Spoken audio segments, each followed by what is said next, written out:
Welcome back. We're going to try one other example today of finding a derivative and then finding the slope of some points on an implicitly defined equation.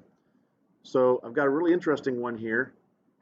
My equation is x squared plus 4 times x times y squared equals 4y.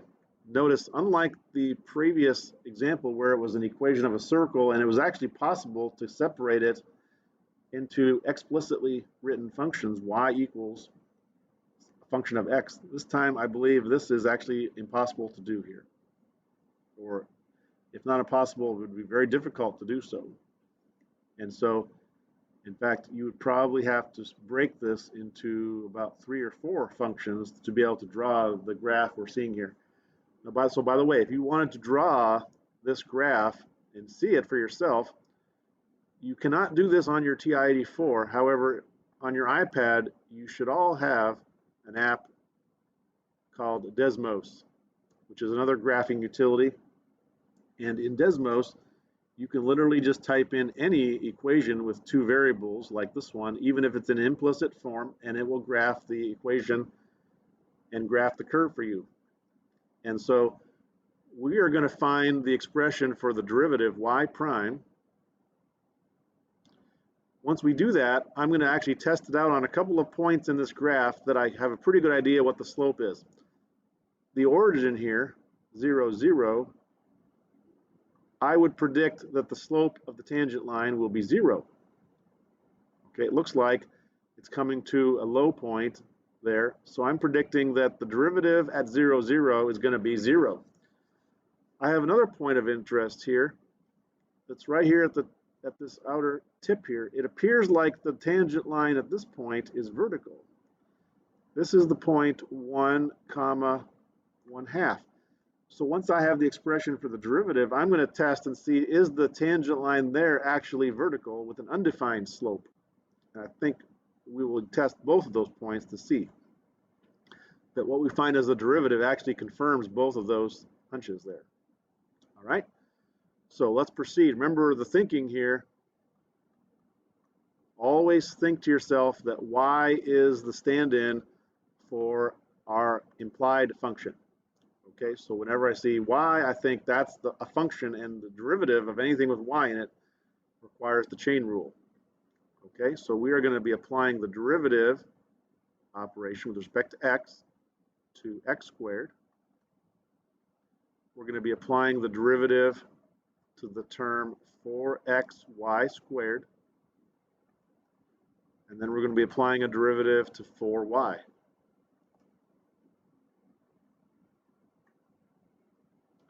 Each one has a little bit of a different plan for it. Okay. So my thinking here with x squared, that's just the standard power rule. The derivative of x squared is 2x. And on the other side, the derivative of 4y, now this is the first time we use the chain rule. The thinking here is this is like writing 4f of x. And so with the constant multiple rule, the derivative of 4f of x would be 4f prime of x. So I'm going to simply write 4y prime on the derivative of the right. Okay? Because y is our function, so the constant multiple rule says the derivative of a function times a constant is the constant times the derivative of the function. Now we have another little plan in the middle here, because what I see is a bunch of things being multiplied, and I'd like to actually separate this into 2 parts. There's a function that I could call 4x being multiplied by another expression, y squared. And as soon as I see that there's a product here and neither of those factors are completely constant, the plan in the middle is you have to see that you have to know to use the product rule here also. So I'm going to go ahead and make the template for the product rule and plan ahead for 1d2 plus 2d1 to plan ahead to use the product rule. So whenever we say 1, we're talking about 4x. Whenever we say 2, we're talking about y squared, or our function f of x squared. So for 1d2, The 1 is just to put 4x, but d2 is the derivative of y squared. Okay, so that's like our function squared, and that requires the chain rule, 2y times the derivative of y. So 2y, y prime. And then for the second part of the product rule, 2d1 would be y squared times the derivative of 4x with respect to x, and that would now just be 4. So at this stage of the game, the calculus portion is over. We just have to rearrange the equation to get y prime by itself. Let's start by writing it without all the parentheses, okay? So I'm going to write it as 2x. In the next term, I'm going to combine the coefficients by multiplying 4 times 2 and getting 8, and having 8xy times y prime. Then I'm going to write y squared times 4 without the parentheses and write it as 4y squared. And then here it's 4y prime. Now this is just like solving an algebra equation for x or y or whatever, but we're solving for y prime. So just like any other time, we want to get the thing we're solving for on the same side. This time it would be less steps if I just take the term that's in the middle of the left side and subtract it over to the other side, because there's a lone term over here that has the y prime in it. So I'm going to be subtracting this to the other side and leaving the left side now to be 2x plus 4y squared. And the right side is now going to be 4y prime minus 8xy, y prime. So the thing we're solving for is y prime. We need to get the right side in the form of y prime times something. So we do that by treating y prime as the greatest common factor of the left side.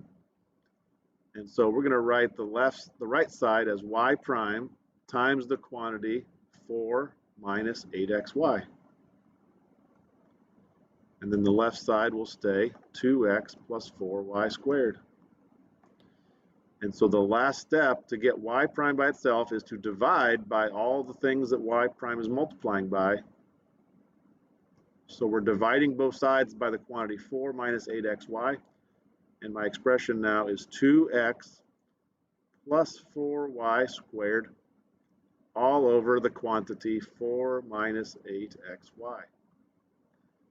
And that can be our final answer. Now you might be noticing that we could reduce the fraction by a factor of 2. Every coefficient is even. So the alternate way you could write it would be to divide all the coefficients by 2. And this is completely optional. And we could arrive at something like this. Okay? I want to also make a note here that it could look differently in another way, and that goes back to the way we rearranged the equation in step 2. I chose to get all the y primes on the right side of the equal sign and left everything else on the left. Okay, I could have rearranged it a different way. If I had chosen to get all the y primes on the left side and all the other numbers on the right side, then of course then there would be lots of, all the positives and negatives would have changed their sign then. Okay, all the positives and negatives would have switched. And so what would have happened then in our answer would be all the things I now have as being positive would have been negative, and all the things I have as being a minus sign or a negative sign would be a positive sign. So it could also possibly that someone else could have done this process that way, and then all the signs would be switched. Okay, so your numerator now would have 2 negative terms, and your denominator would have a negative and a positive term in the opposite way. And this is perfectly fine too. Okay, what you want to make sure if you're seeing differences between two answers, make sure all the signs are opposite, and if that's the only thing different, then they're the same answer. But let's just say the thing I circled could have been the answer to it, and that's perfectly fine. So now let's actually check out our 2 points. Let's figure out the slope at 0, 0 first. My prediction is it's going to be 0 because it looks like my tangent line is horizontal there. but I can find it by taking my derivative and making every x and every y a 0. Okay, so if I take it 2 times the x value 0 plus 4 times the y of 0 squared over 4 minus 8 times 0 times 0, then anything times 0 is 0, so the numerator is 0 plus 0, and the denominator is 4 minus 0, and this is what I thought. The answer is 0, because 0 divided by 4 is 0. So the slope of this tangent line here is 0. But let's check out the other one. The slope of the point 1, comma 1/2. I'm predicting it's going to be undefined. It looks like this tangent line is vertical. Let's just see. So the x is 1 and the y is 1/2. So I've got 2 times 1 plus 4 times 1/2 squared. And then it's all over 4 minus 8 times 1 times 1/2. So let's do the math here. 2 times 1 is 2. 1/2 squared would be 1/4. So 4 times 1/4 is 1. So my numerator is 2 plus 1. In the denominator, I've got 4 minus, and then 1/2 times 1 times 8 is actually 4.